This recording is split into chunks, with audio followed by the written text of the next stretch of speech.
¿Qué tal? Muy buenos días. Bienvenidos a nuestra sección de entrevistas de reporte de los domingos. El día de hoy contamos con la presencia del ex canciller Luis González Posada. Bienvenido, ¿cómo estás? Un ¿Cómo estás, Raúl? gusto. Saludarte, ¿cómo va? Bien, he estado revisando tus declaraciones. Has declarado hace poco que establecer relaciones con Venezuela es una decisión deplorable y maligna, y quería más o menos hacer una revisión de los hechos respecto a lo que ha estado haciendo el gobierno de Castillo en cuanto a política exterior. Sabemos que Richard Rojas García ha sido aprobado como embajador peruano en Venezuela por parte del lado de Maduro. Sin embargo, se ha aprobado también ayer el impedimento de salida del país por 6 meses de esta persona, porque es parte de una investigación por lavado de activos, que es el juez John Pillaca, luego de que Richard Rojas pidiera 12 meses de impedimento de salida del país, es decir, le han concedido solo 6. Señor Posada, ¿esto es posible? Un peruano investigado por lavado de activos y que no puede salir siquiera del país, ¿puede ser embajador de nuestro país? Mira, es una grave responsabilidad del canciller. Le digo por lo siguiente.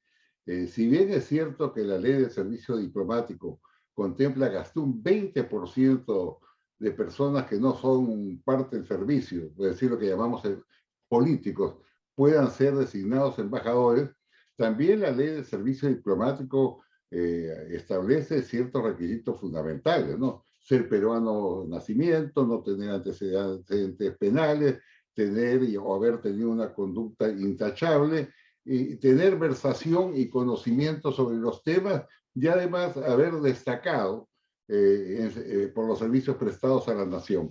Esto quiere decir que no cualquier persona puede ser embajador, pues se requieren ciertos conocimientos, experiencias. Es como que usted pretendiera a mí nombrarme pues, al Ministerio de Economía y Finanzas. No sé, tengo que tener ciertos conocimientos del tema. Entonces, cuando un presidente presenta una candidatura, cualquiera que sea, el que tamiza es el canciller, que le dice, mire, presidente, la foja de servicio de este señor que solamente dice que ha estudiado en la Facultad de Derecho no calza con los requisitos legales que demanda la ley de servicio diplomático. En consecuencia, no lo podemos nombrar. Pero no fue así. Dio luz verde. Primero lo derivaron a Panamá, después de 30 días o algo así. Panamá no respondió. Es lo que se dice la aplicación del silencio diplomático que está normado por la Convención de Viena de Relaciones Internacionales. Es decir, el Estado receptor, de caso Panamá, no tiene que responder ni dar explicaciones. Simplemente deja pasar el tiempo y se entiende que no es aceptado, lo retiran de ahí. Todo esto en medio de acusaciones, ¿no? En este proceso. Primero, Bueno, disculpe, primero fue presentado intentando que Panamá. Panamá lo apruebe. Sí, en Panamá, entonces pasaron 30 días y no respondió, pero además en esos 30 días yo he leído, por ejemplo, artículos del diario La Prensa de Panamá, donde censuraban duramente ese nombramiento, diciendo que es inaceptable porque esta persona estaba comprometida en una serie de investigaciones. Yo entiendo que ese fue un mensaje que mandó el gobierno, no fue escuchado el mensaje, dejaron pasar el tiempo y esta persona no fue aceptada. Entonces, con ese antecedente, no entiendo cómo lo acreditan a Venezuela, ¿no? Lo acreditan a Venezuela pensando porque que en Venezuela no va a pasar nada y efectivamente no pasó nada. Pero el señor no calificaba y el canciller no debió hacerlo porque ha ocurrido lo que estamos viendo, ¿no? Le han impedido salir del país, ¿no? 6 meses, 10 meses, con lo cual no puede asumir el cargo y la Cancillería ha hecho un gran papelón, eso de decirlo con toda claridad. Entonces yo culmino diciendo que ese nombramiento incumplía la ley, porque la ley es clara, usted revisa la ley y dice, acá hay un incumplimiento de la ley. Y esa es una responsabilidad del canciller Maurto. Y tenemos que decirlo en forma clara, abierta. Más allá del tema de fondo, ¿no? Que es reconocer diplomáticamente como presidente de la República a un dictador siniestro, ¿no? Que ha sido encausado por múltiples delitos vinculados a los derechos humanos, que seguramente vamos a tratar más adelante. Sí, claro que sí. Yo quisiera preguntarte si puedes, digamos, profundizar un poco en esta idea que a mí no me ha quedado claro y que también a los oyentes puede no haberle quedado claro, que es cómo es este proceso de elegir al embajador. Es decir, una persona es presentada por un país a otro país, si no es aprobado, o sea, es decir, el Perú no tiene embajadas con todos los países, entiendo. Así es.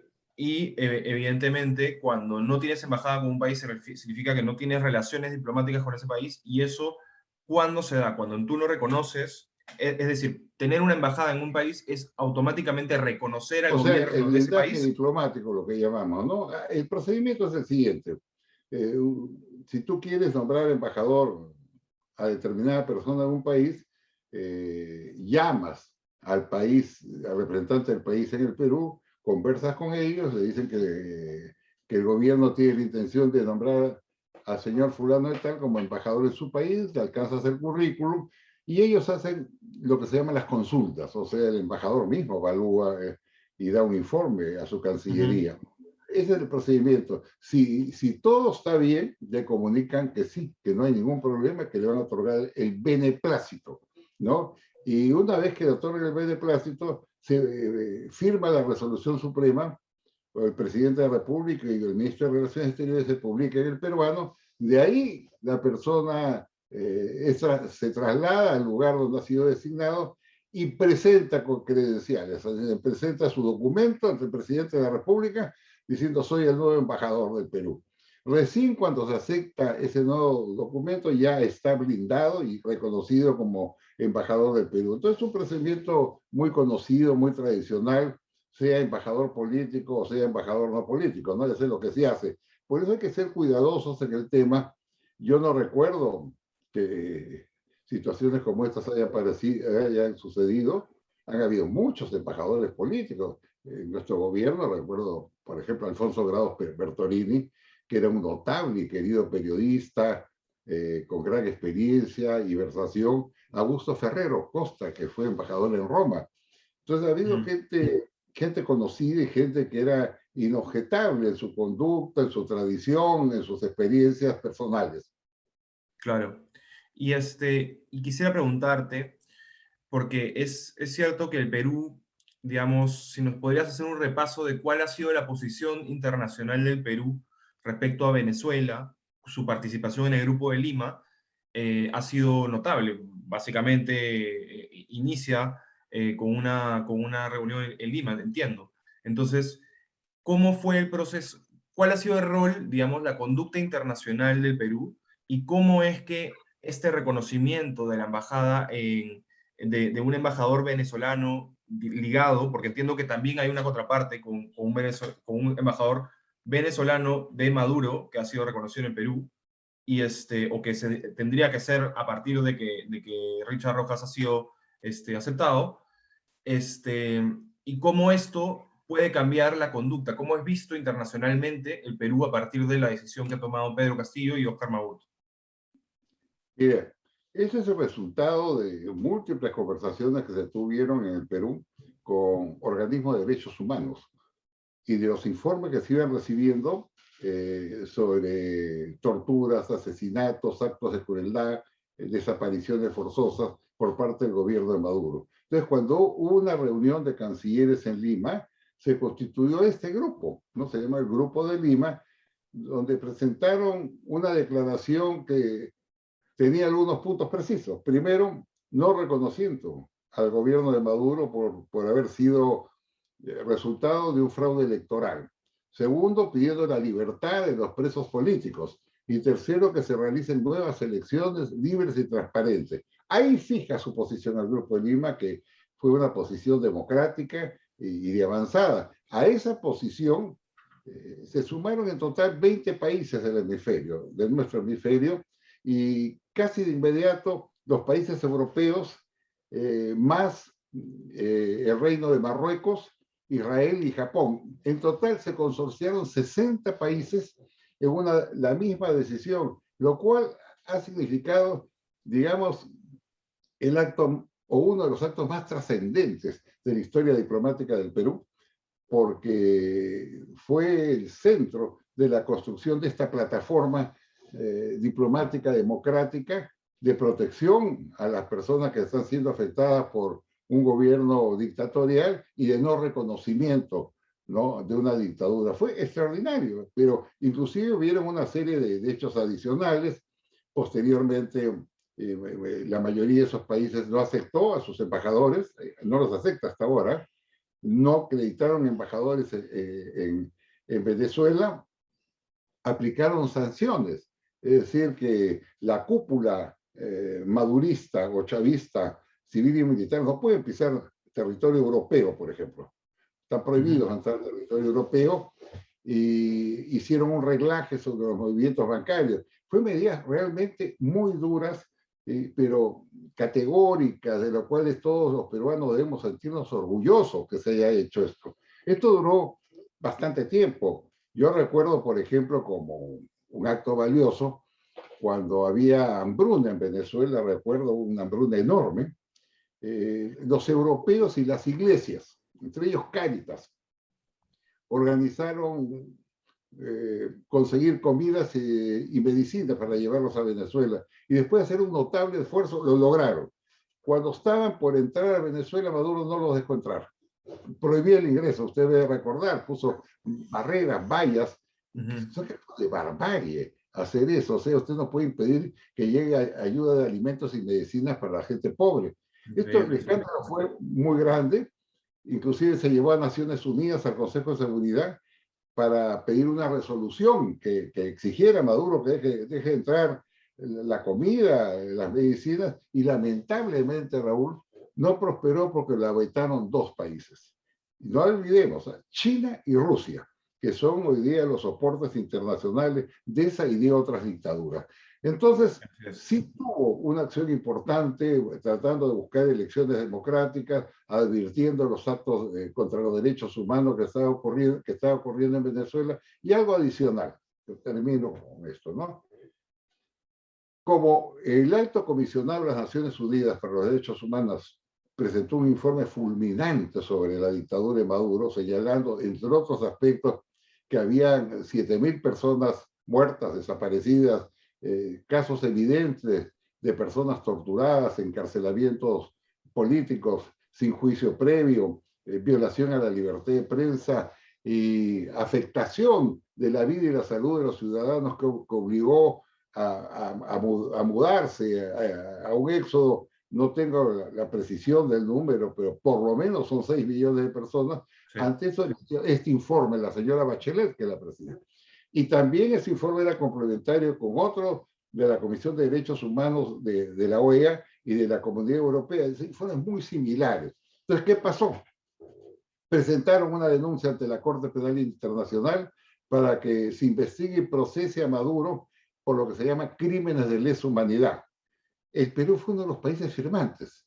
El Perú, junto con Chile, junto con Argentina, Colombia, Ecuador, Paraguay, Canadá, fuimos uno de los países que firmamos a apoyar que se hagan las investigaciones por la Corte Penal y que se actúe con mayor rapidez porque había demasiada gente que estaba muriendo. Todo eso hizo el Grupo de Lima. Entonces, ahora resulta penoso, triste, decepcionante saber que quien creó esa criatura, que fue el Perú, la está matando de un balazo en la nuca y está pactando con la persona que mantiene viva una denuncia ante la Corte Penal Internacional.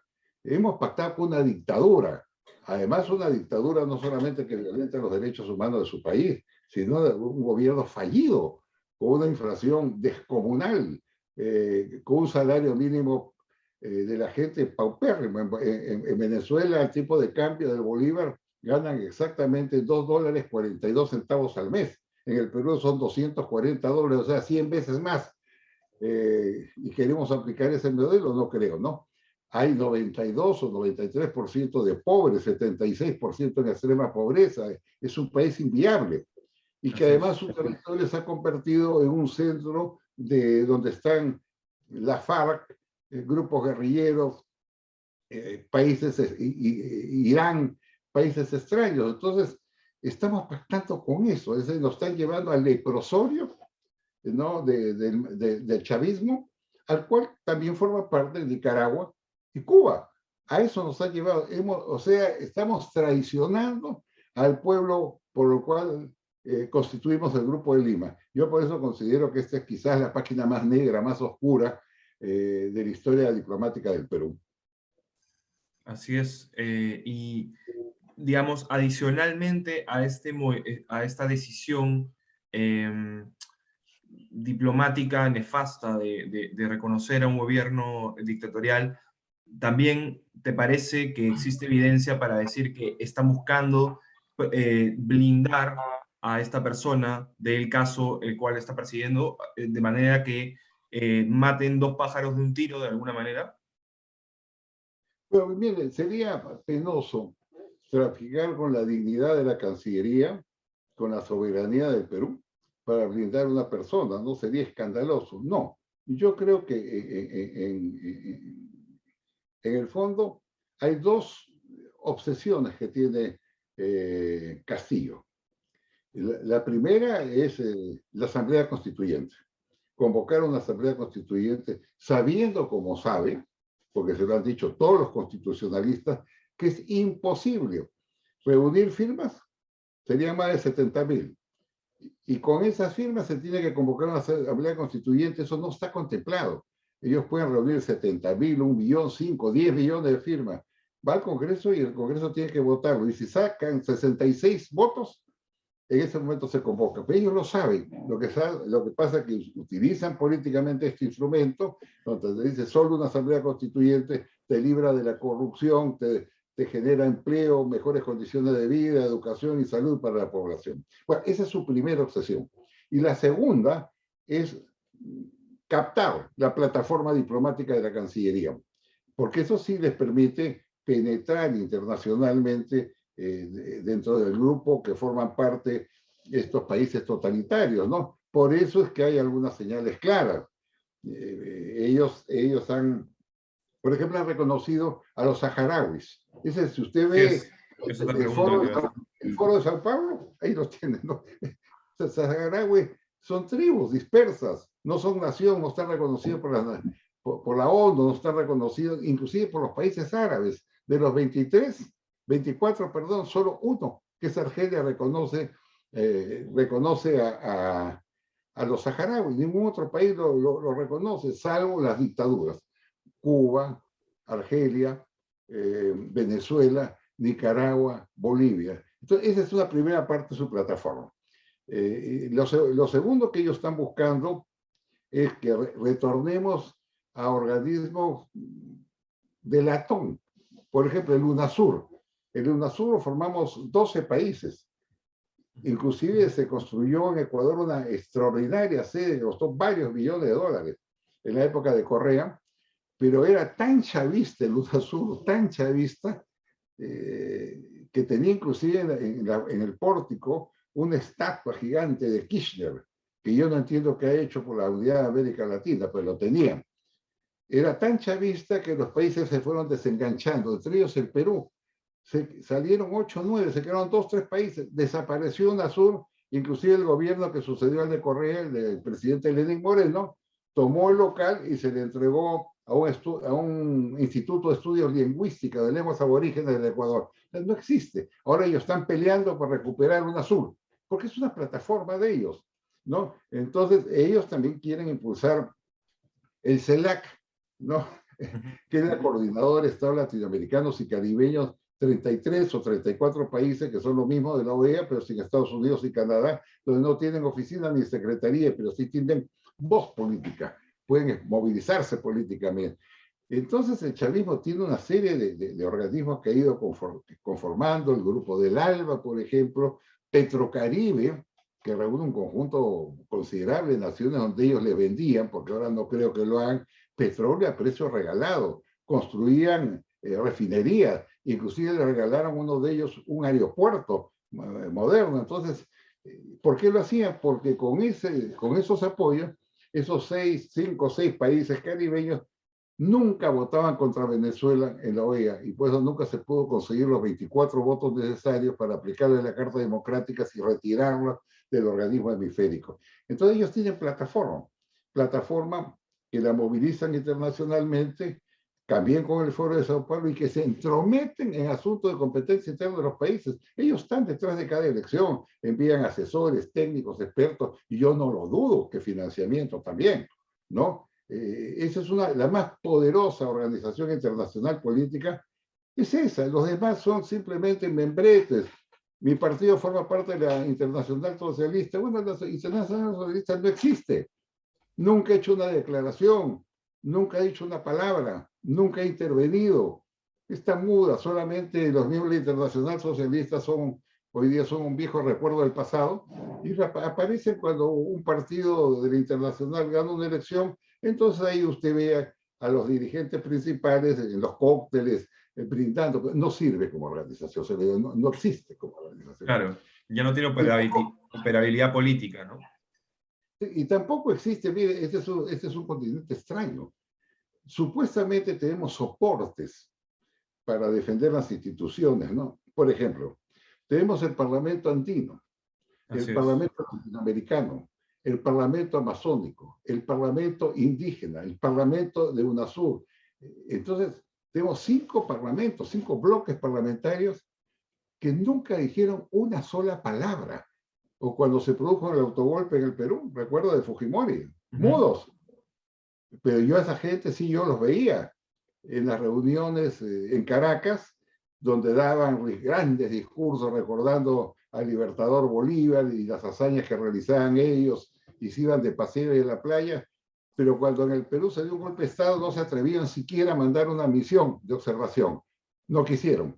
Y lo mismo ocurre ahora, no existe, son de latón. Entonces vivimos, digamos, con una serie de instituciones inservibles, pero que cuestan, porque cada reunión de esta cuesta un platal de movilizaciones, de cócteles, reuniones. Y le digo, ¿para qué? Ellos sí tienen reuniones eficientes. ¿Sabe por qué, Raúl? Porque tienen dinero y lo movilizan en sentido práctico a favor de un candidato, financian campañas, emisiones radiales, televisivas, etc. Entonces estamos en una situación grave. ¿Quiénes son ellos específicamente, para acotarlo? El Bueno, Foro Sao Paulo. El Foro de Sao Paulo se agrupa a todos este grupo. El Foro de Sao Paulo se constituye el año 90, cuando se cae el muro de Berlín, cuando se cae el comunismo. Entonces Lula y Fidel Castro, ahí lo dicen ellos mismos en su blog, son los que crean este foro para unir a los partidos de izquierda que eran mantenidos por la Unión Soviética, ¿no? Comienzan a lograr fondos, primero a través de las empresas brasileñas, Odebrecht, y es bien fácil que usted lo pueda revisar viendo que Odebrecht, sus ejecutivos declararon que ellos a través del Partido de los Trabajadores, que es el que organiza el Foro de Sao Paulo, financiaban a los partidos políticos. Ahí está dicho por ellos mismos. Y después Venezuela. Cuando entra Venezuela, la cantidad de dinero que hay es gigantesca. Organizan asambleas, eventos, reuniones, entonces cobran una fuerza muy grande. Y esa fuerza muy grande, Raúl, se ha expandido a la región. Hoy día hay graves riesgos. Mira, por ejemplo, tú tienes que... Acá tenía acá alcanzar. Bien, yo hice un día este mapita que quizás puede explicar bien. Este mapita que ves acá, vamos a verlo. Tú ves en rojo los países que hoy día son los llamados países de apoyo al bloque de izquierda. No le doy una definición, que es izquierda, comunista, pero ¿quiénes están? Cuba, Nicaragua, ¿correcto? Venezuela, Perú y Bolivia, ¿correcto? Sí. Muy bien. Después te tienes a países que podrían entrar en ese bloque de inmediato. Chile. En Chile hay elecciones el 21 de noviembre, ahorita, y el candidato con mayor opción de ganar es Boric, cuyo eje es el Partido Comunista de Chile. Acá está, Chile. Pero también hay elecciones el próximo año en 2 países que son claves. En Colombia en Colombia, que está acá, donde Gustavo Petro, que es guerrillero, ¿no? Está punteando las encuestas, y Brasil, donde si se presenta Lula, barre las elecciones. Entonces, si se diera esa configuración, y hay, perdón, para terminar la exposición, dos países de apoyo firme, ¿eh? México y Argentina. Son dos países que le dan respaldo absoluto a ese grupo.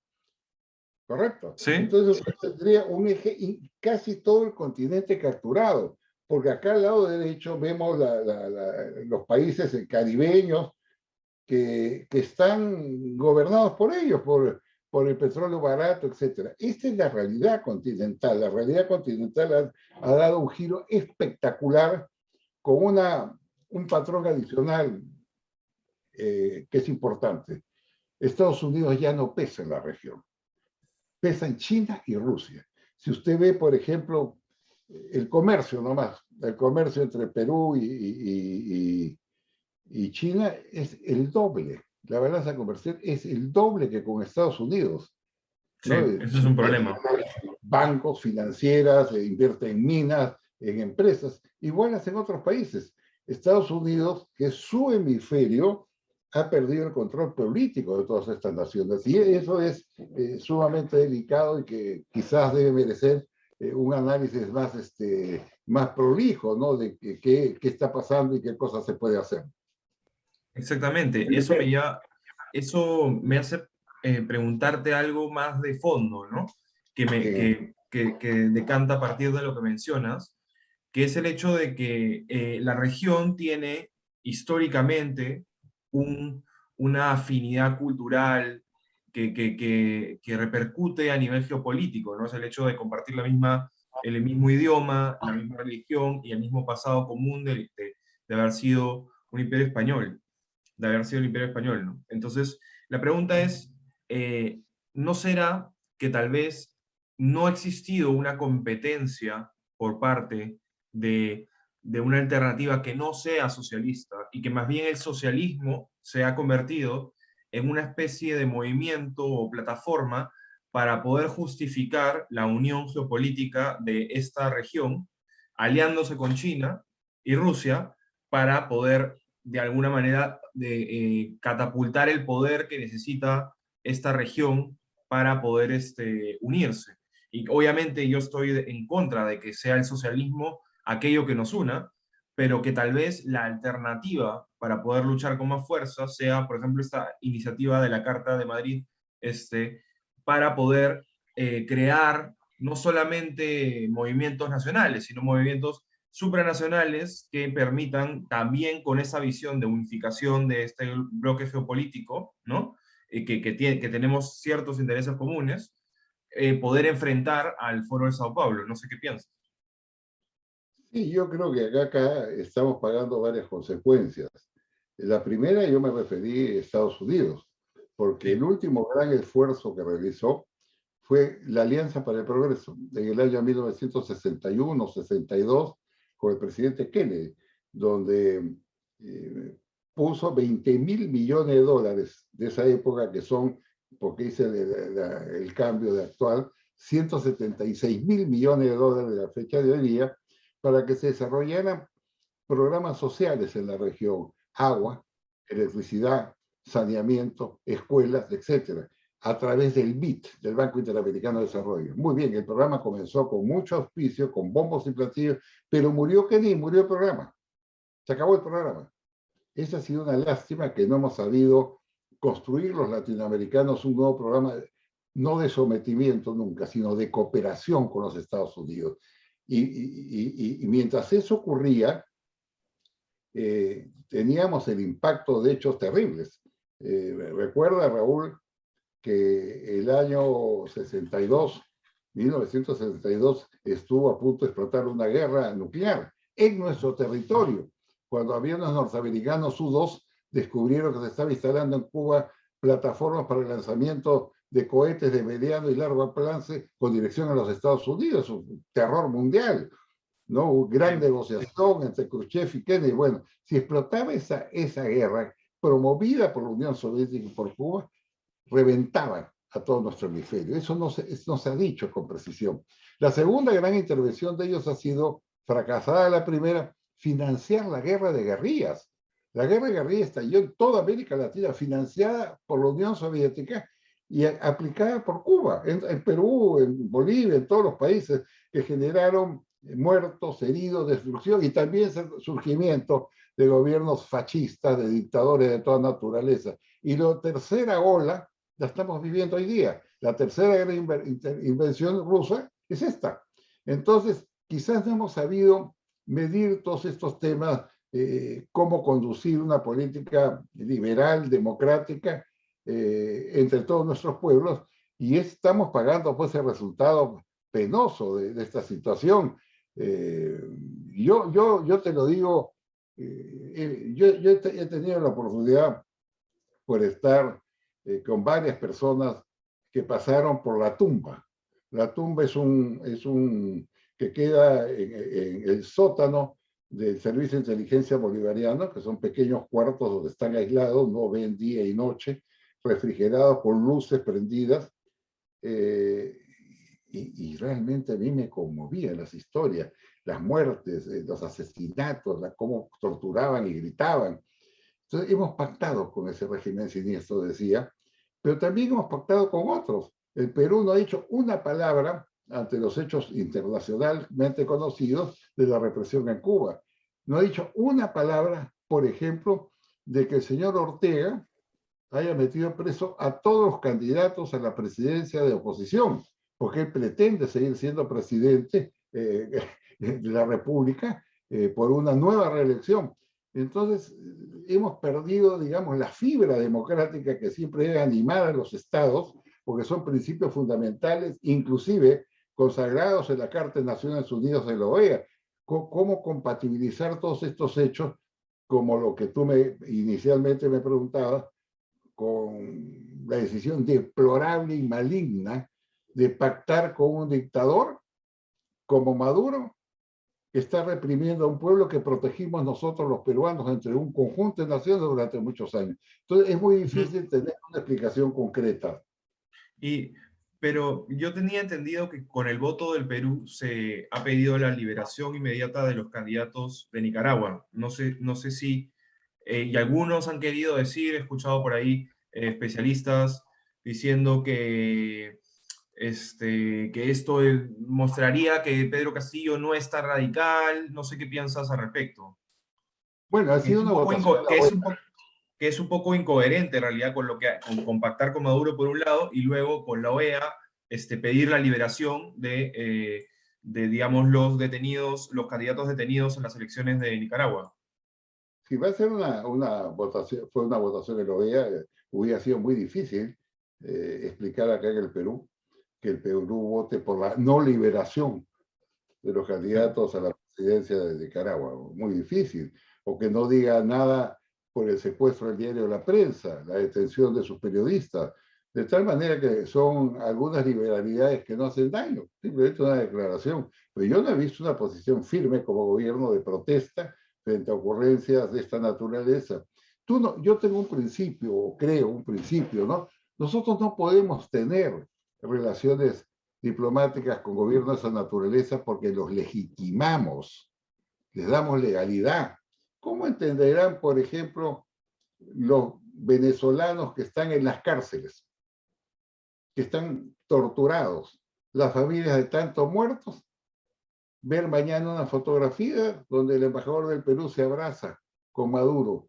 Entonces, eso se llama legitimar. Por eso, por ejemplo, en una época Maduro iba a todos los eventos de transmisión de mando, porque esa es la imagen que daban ante su país, que eran reconocidos y legitimados. Yo creo que en el tema hay que ser absolutamente claros y duros. Más aún cuando lo que se ha hecho es destruir un grupo, el Grupo de Lima. Cuidado, que no es una idea nueva, eso lo planteó Castillo en campaña. Si usted revisa, Castillo planteó la disolución del Grupo de Lima. O sea que lo que estaba haciendo es aplicar su programa de alguna manera, medio recortado, pero lo aplica el programa. Y el señor Forsyth, que es un embajador de carrera retirado, pero que está al servicio del gobierno, se atrevió a decir hace un mes antes que el Grupo de Lima había cumplido su ciclo, ¿ah? Y que debíamos entendernos con el presidente Nicolás Maduro. Eso lo dijo. Le dijo, y eso quedará para su biografía y para su historia. Entonces, todas estas situaciones dan de alguna manera la marca de lo que está ocurriendo en el Perú, y explican muchos actos del gobierno, el por qué esta insistencia en capturar la plataforma diplomática, a la cual le sirve perfectamente el señor canciller Oscar Maurtua, por qué la Asamblea Constituyente, porque quieren cambiar la Constitución, crear empresas del Estado, permitir la reelección como hay en Cuba. En Cuba tienen 61 años en el poder, 61 años en el poder. Mira, en Bolivia tenían 13 años en el poder Evo Morales. Intentó nuevamente la reelección y pasó un fraude descomunal que lo sacaron del poder. Hoy día lo tiene Luis Arce, que era su ministro, con lo cual van a tener 18 años en el poder. Y tenemos también nosotros el caso de Nicaragua, que si se permite esta reelección, va a tener 31 años Ortega en sus diferentes etapas como jefe de Estado de Nicaragua. Entonces, tenemos que ver todo el contexto, tenemos que analizarlo racionalmente, pero siempre guiado por nuestros principios humanitarios y por los valores democráticos que creo que son los que deben engarzar a las naciones de América Latina. Así es. Yo quisiera terminar esta entrevista, que ha sido muy ilustrativa, respecto a qué le dirías al canciller Oscar Maurtua para que cambie su conducta respecto, para que dé señales claras en contra de Nicolás Maduro, si es que aún te queda la expectativa de que pueda cambiar esa conducta. Y recordarle al canciller Maduro que recuerde lo que dijo a principios de año de Venezuela, lo calificó como una dictadura corrupta, vinculada al narcotráfico,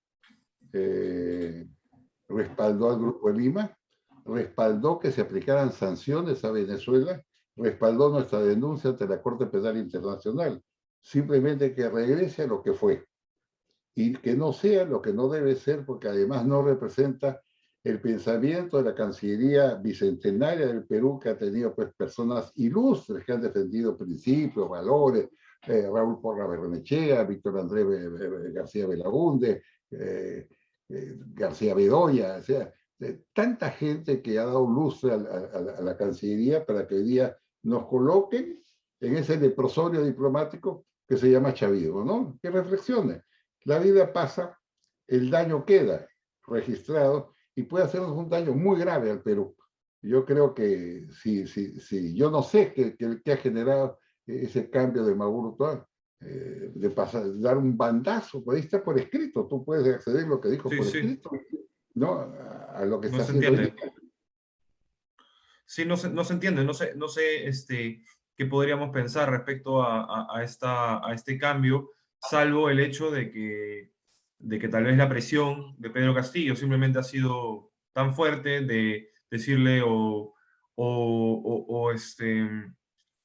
aceptas estas condiciones o tienes que renunciar al cargo. Pero yo creo que lo digno hubiese sido renunciar, ¿no? En ese caso. Eso ya le corresponde a él, sabe perfectamente cuál es el sentimiento, no solamente de los diplomáticos, ¿no? Sentimiento colectivo sobre lo que está haciendo, y si alguna salida podría ser es esa, renunciar, pero eso no garantiza que el que venga no Sea aplique la mejor. misma política. Como la renuncia de Béjar no garantizó que siguiéramos aplicando la misma política, ¿no? Así que son cuestiones de principios y no de hombres, ¿no? Lo que estamos buscando que se perennice, que se mantenga. Así es. Quería darte las gracias por aceptar esta entrevista. Luis, muchas gracias y no sé si tienes algunas palabras finales. Bueno, esta ya eran las finales, pero digamos para no quedarme con la última palabra. Bueno, sí, nada más te agradezco mucho decirle que todos estamos obligados como peruanos a defender principios, a defender las libertades cívicas, la democracia, la unidad de los pueblos, decirle no a las dictaduras, no ser vasallos de estos grupos inescrupulosos que destruyen las sociedades y la vida de las personas. Yo creo que las sociedades se forjan a través de principios y hacia eso debemos ir nosotros, hacia ese camino debemos conducirnos. Muchas gracias por la entrevista.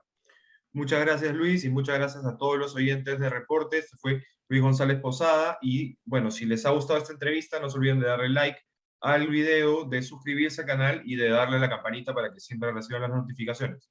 Muchas gracias y buen domingo a todos.